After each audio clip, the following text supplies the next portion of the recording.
Bonsoir à toutes et à tous. Bienvenue dans VO, version originale, l'émission cinéma du campus. Toutes les 2 semaines, VO revient pour vous parler des films programmés par le Ciné Club, mais également pour vous faire découvrir certaines des personnalités qui font l'actualité cinéma au sein de l'Université de Genève. Ce soir, nous allons revenir sur Madame Sousatzka de John Schlesinger et sur La leçon de piano de Jane Campion. Ces 2 films font partie du cycle Piano et Cinéma, programmé par le Ciné Club jusqu'au 21 juin prochain. Pour en parler, je vais recevoir Elias Abou-Sharaf, membre du Ciné Club, qui est l'un des 2 co-initiateurs de ce cycle Piano et Cinéma. C'est la rubrique Focale.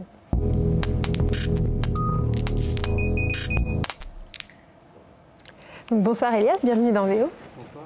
On va commencer par parler de Madame Sousatzka. C'est un film qui raconte la manière dont une enseignante de piano un peu excentrique et flamboyante, interprétée par Shirley MacLaine, prend sous son aile un jeune virtuose dans le Londres de la fin des années 80. C'est un film sur la transmission de la musique, de l'amour de la musique, mais aussi de sa technique. Est-ce que c'était important pour vous de montrer un film sur cette thématique ? Alors en effet, parce qu'il ne s'agit pas seulement de transmission de la musique. Dans le film, le rôle que Shirley MacLaine est en train de jouer, donc Madame Sousatzka, c'est un prof de piano assez flamboyant, qui n'a pas pu percer dans cette carrière de pianiste. Et donc, du coup, elle est un peu relayée au second plan, où elle joue le rôle d'un professeur dont les cours sont très prisés, parce que ses élèves sont finalement des personnes très talentueuses, dont ce jeune Indien, donc, qui est extrêmement talentueux. Et donc, du coup, va naître non seulement cette relation d'enseignant et d'étudiant, mais aussi une grande amitié. Et donc, le personnage de Madame Sousatzka n'est pas seulement un prof de piano, elle a aussi un côté très maternel, très protecteur. Et donc, au-delà de la musique, il y a plein de choses qu'elle est en train de lui enseigner. Elle lui enseigne des choses sur la vie, comment parler, comment se comporter, quelle attitude adopter, comment jouer tel morceau, bien entendu, parce qu'il y a du piano. Et puis voilà, donc il y a cette amitié qui va naître au travers de cet apprentissage, finalement. C'est un film qui parle de début, des débuts du jeune Manek, mais aussi de la fin de la carrière de Madame Sousatzka, qui voit sa vie peu à peu se conjuguer au passé. Quelle a été l'approche de Shirley MacLaine pour aborder ce personnage complexe ? Alors c'est très intéressant parce que Shirley MacLaine, elle n'avait pas joué depuis plus de 5 ans. Son dernier film, c'était Terms of Endearment, Tendre Passion, un film de 83 pour lequel elle avait gagné l'Oscar de la meilleure actrice. Et donc elle n'a pas joué pendant 4-5 ans. Et puis soudainement, ce rôle qui arrive. Alors initialement, ce n'était pas elle qui était prévue. Le réalisateur, John Schlesinger, avait en tête certaines actrices telles que Vanessa Redgrave, Katharine Hepburn, je crois qu'il y a même Bette Davis qui a été, et même Jeanne Moreau. Et donc finalement, par un concours de circonstances extraordinaire, c'est Shirley MacLaine qui reçoit donc le scénario et qui se prépare pour ce rôle. Alors elle prend volontairement une dizaine de kilos, elle se fait vieillir, elle se sent laidie, elle demande au directeur de la photographie même de projeter la lumière de manière à ce qu'on ne la voit pas sous son meilleur jour. Et tout ça pour que le public oublie un peu Shirley MacLaine et voit donc ce personnage très truculent, très haut en couleur, qu'est Madame Sousatzka. Oui, je propose à présent qu'on visionne une séquence que tu as sélectionnée. C'est l'extrait à la fin du film où le jeune Manek exécute son premier concert en public. C'est pour notre rubrique Plan rapproché.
Donc Elias, pourquoi avoir choisi cette séquence en particulier? Alors cette séquence en particulier parce que c'est vraiment la scène où on comprend par parallélisme ce que ce professeur a vécu, parce qu'elle aussi, quand elle était jeune, elle n'était pas suffisamment préparée pour son premier concert, elle était encore trop jeune, et on voit en parallèle donc le jeune Manek, son protégé, qui est en train de subir exactement la même chose, et donc elle s'effondre, et on voit donc en flashback ce qui s'était passé dans son cas, et on voit en même temps ce qui est en train de se dérouler dans le cas de son jeune protégé. Effectivement, puis c'est une scène où les ambiguïtés un peu de ce personnage de professeur émergent particulièrement bien. Hein. Il y a une posture un peu paradoxale. Ils doivent à la fois être omnipotents, tout savoir, tout maîtriser au début, puis au fil de leur enseignement, ils doivent peu à peu s'effacer pour laisser leurs élèves voler de leurs propres ailes. De quelle manière est-ce que ce film montre la difficulté, la souffrance parfois liée à cette transition ? Alors tout à fait, c'est exactement ce que vous dites. Donc au fait, ce qui se passe, c'est que très souvent, quand on a une relation prof et élève, à un certain moment, on ne sait pas comment l'élève va s'affranchir. D'ailleurs, dans l'histoire, dans d'autres disciplines, dans l'histoire de l'art, par exemple, on a plein d'élèves, de grands peintres qui très rapidement, très jeunes, se sont affranchis et ont même surpassé leur maître. Alors dans le cas de ce film, on voit très bien qu'on n'est pas certain au fait si son jeune protégé est prêt ou pas, parce qu'elle a aussi tendance à être très puissante, très protectrice, peut-être un peu trop, presque castratrice. Mais on comprendra à la fin finalement, au fait, en voyant le concert, on va comprendre, d'ailleurs la scène que vous avez montrée en plan rapproché, on va comprendre que peut-être le pianiste en effet n'était pas prêt. Alors le problème c'est qu'il joue quelques fausses notes, le public ne s'en rend pas compte. C'est le pianiste et elle-même, et puis les mélomanes avertis qui se rendent compte que dans ce concerto pour piano de Schumann, il y a quelques erreurs, bien entendu, mais en général, le public ne se rend pas compte. Donc finalement, est-ce qu'il a échoué ou pas? Est-ce que c'était trop tôt ou pas? À voir selon le spectateur. Oui. On va parler à présent de la leçon de piano. C'est le film absolument incontournable, à mon avis, pour n'importe quel cycle qui traite de piano et de cinéma. Quelles sont tes relations avec cette œuvre? Alors c'est un film qui est particulièrement important, comme tu l'as dit, parce que quand le film est sorti en 1990, c'est un film qui a parlé à un public très hétéroclite. Donc c'est un film qui a plu énormément à la critique, mais qui a plu aussi au public, que ce soit des cinéphiles ou peut-être des cinéphiles occasionnels. L'importance aussi du film, c'est le fait que ce soit réalisé par une réalisatrice, maintenant de grand renom, mais à l'époque, c'était vraiment pas évident. En 1993, un film de Jane Campion qui se voit décerner la Palme d'Or au Festival de Cannes. Et puis d'ailleurs, elle ne sera présidente du jury qu'en 2014 de ce même festival. Donc c'est aussi, à l'international, c'était très important d'avoir ce cinéma très féminin. Auparavant, nous l'avions au cinéma européen, peut-être français surtout. Il y avait Agnès Varda qui a connu un certain succès avec la Nouvelle Vague dans les années 60, puis dans les années 70. Puis quelques réalisatrices françaises comme Chantal Akerman ou Claire Denis. Mais donc le fait d'avoir à l'international une réalisatrice néo-zélandaise qui crée ce film qui a un succès fou, ça c'est quand même époustouflant. Bon, je propose à présent qu'on regarde un extrait tiré également de ce film. Le personnage de Ada a trahi son mari et ce dernier va la punir de la manière la plus affreuse possible pour une pianiste en lui tranchant un doigt. Je vous propose de regarder cet extrait et on se retrouve juste après.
Alors Elias, pourquoi avoir choisi cette séquence-ci?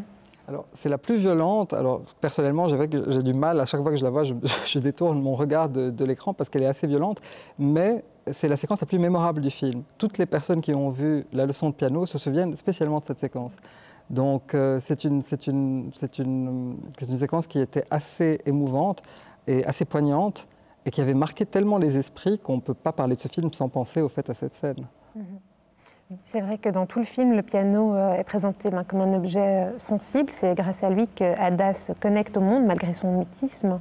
Et d'une certaine manière, ça l'amène à une forme de sensualité. Est-ce que c'est propre au cinéma de Jane Campion, cette manière de filmer les liens entre musique et sensorialité, sensualité? Alors, c'est vrai que dans ce film, plus particulièrement, comme la personne est enfermée dans un mutisme dont on ne connaît pas très bien les origines, le piano est une sorte de prolongement de la personnalité. C'est au travers de cet instrument qu'elle s'exprime, et au travers de cet instrument qu'elle fait ressortir ce ressenti très intérieur. Maintenant, pour Jane Campion, la manière dont elle filme tout cela, alors il y a une très grande sensualité. Il y a aussi un côté très intellectuel parce que cette réalisatrice s'est souvent attardée à des œuvres parfois avec une sorte de... comment dire? Donc du coup, par exemple, il y avait un film qui était sorti un peu plus tard dans les années 90, c'est Portrait of a Lady avec Nicole Kidman. Et ça s'était basé sur un roman de Henry James.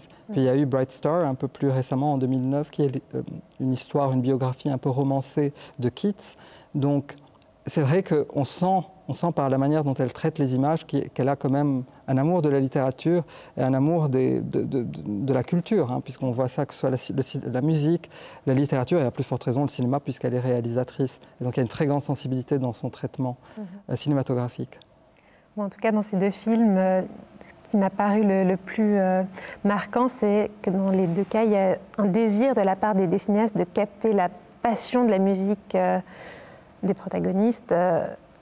Cette passion de la musique, on dirait qu'elle leur donne le goût de vivre malgré toutes les souffrances qu'ils endurent. Est-ce que c'est aussi ton impression ? Oui, et très souvent d'ailleurs, comme tous les arts, c'est vraiment une passion, hein. D'ailleurs, on voit maintenant avec la pandémie que nous avons, les artistes ont du mal à vivre, parce qu'à une époque aussi pragmatique que la nôtre, c'est vraiment très difficile de faire d'une passion un réel métier. Mais clairement, dans les films où l'on voit ces pianistes, le piano leur permet de faire face à tout, hein, à toutes les difficultés. Comme cette scène qu'on vient de voir de la leçon de piano, on est prêt à tout, même à perdre un doigt pour ce piano. Donc du coup, c'est sûr qu'il y a, et passion il y a, hein, parce qu'on ne peut pas faire ça autrement. Merci beaucoup, Elias. Je vous propose à présent d'ouvrir une parenthèse. En effet, le Ciné-Club tient à mettre à l'honneur la passion des membres du Ciné-Club, passion, encore une fois, pour le 7e art cette fois-ci.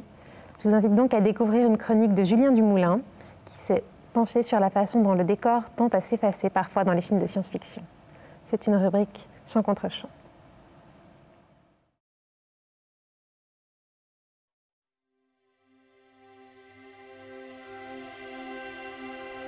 La science-fiction est le terrain d'expérimentation par excellence pour l'imaginaire et l'architecture futuriste.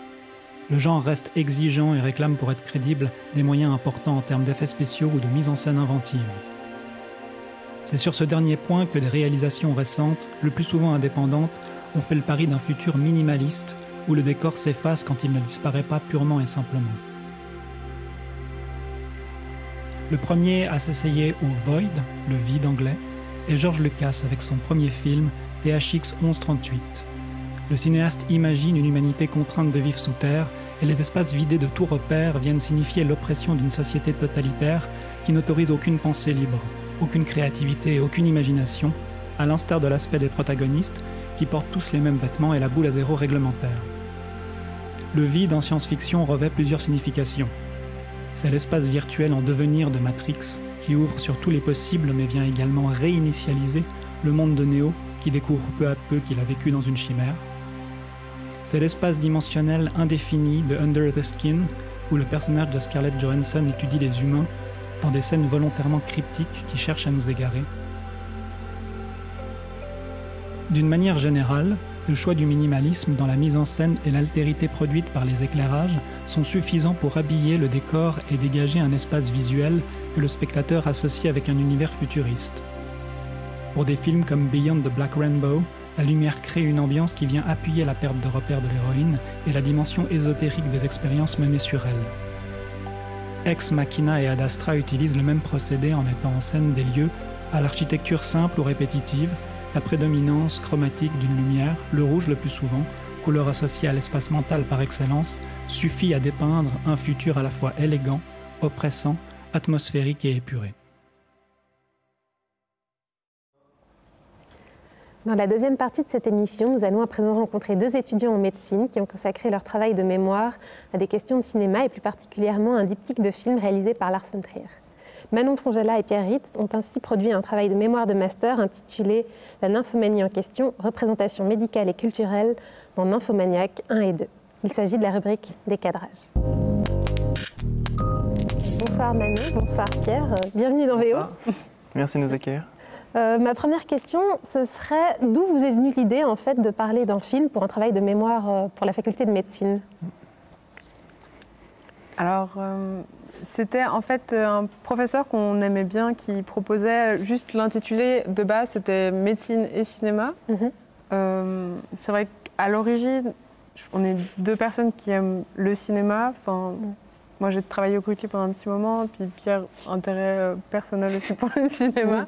Du coup, on s'est dit qu'on allait faire ensemble. Mais c'est vrai qu'au début, on a un peu cherché à tâtons sur quel film faire. Et du coup, on a un peu regardé plusieurs. Au début, on voulait faire sur Shame, qui est un autre film sur l'addiction. Avec Michael Fassbender, cette fois, au sexe. Un personnage masculin. Ouais, c'est ça. Et aussi sur Nymphomaniac. Mais après, on s'est dit que c'était peut-être trop compliqué, que c'était pas le même débat, pas la même question, pas les mêmes... Enfin, c'est pas les mêmes problématiques, je pense, d'être addict au sexe quand tu es un homme que quand tu es une femme. Ouais, c'est vraiment des choses qu'on a découvert en fait un peu sur le tas, en commençant en voulant travailler sur Shame et puis en avoir une contrepartie avec Nymphomaniac. C'est qu'en effet, on a remarqué que c'est pas les mêmes problématiques et puis on a remarqué que finalement il y avait beaucoup plus à dire. En tout cas, c'était plus intéressant de parler de cette perspective en prenant le point de vue sur la sexualité féminine, parce que c'est beaucoup plus débattu en fait. Il y a un enjeu moral. Il y a un enjeu moral, exactement, il y a un enjeu de genre, il y a un enjeu historique qui est aussi très important. C'est vrai que... on avait beaucoup de choses à dire sur Nymphomaniac, et en avançant petit à petit, on a préféré se pencher là-dessus. Non, puis bon, c'est aussi le format d'un mémoire en médecine. Vous n'avez pas des centaines de pages à disposition, donc je pense que c'était peut-être...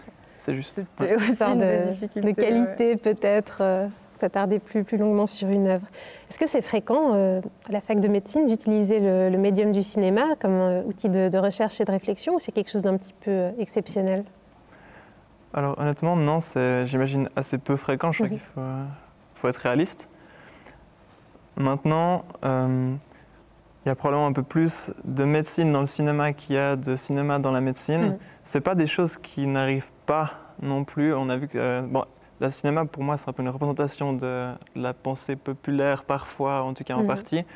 Et puis, du coup, ça peut influencer aussi les recherches médicales. Il y a des films, on avait vu avec justement ce prof de master, Charles Wenger. Charles Wenger. Alexandre Wenger. Alexandre Wenger. Pardon, Alexandre. Avec Alexandre Wenger, que certaines inventions qui ont été faites au cinéma ont essayé après d'être reproduites dans la vie réelle, en fait.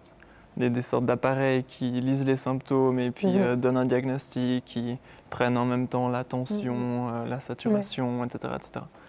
Donc ça peut inspirer parfois la médecine. Enfin, c'est le principe de la science-fiction.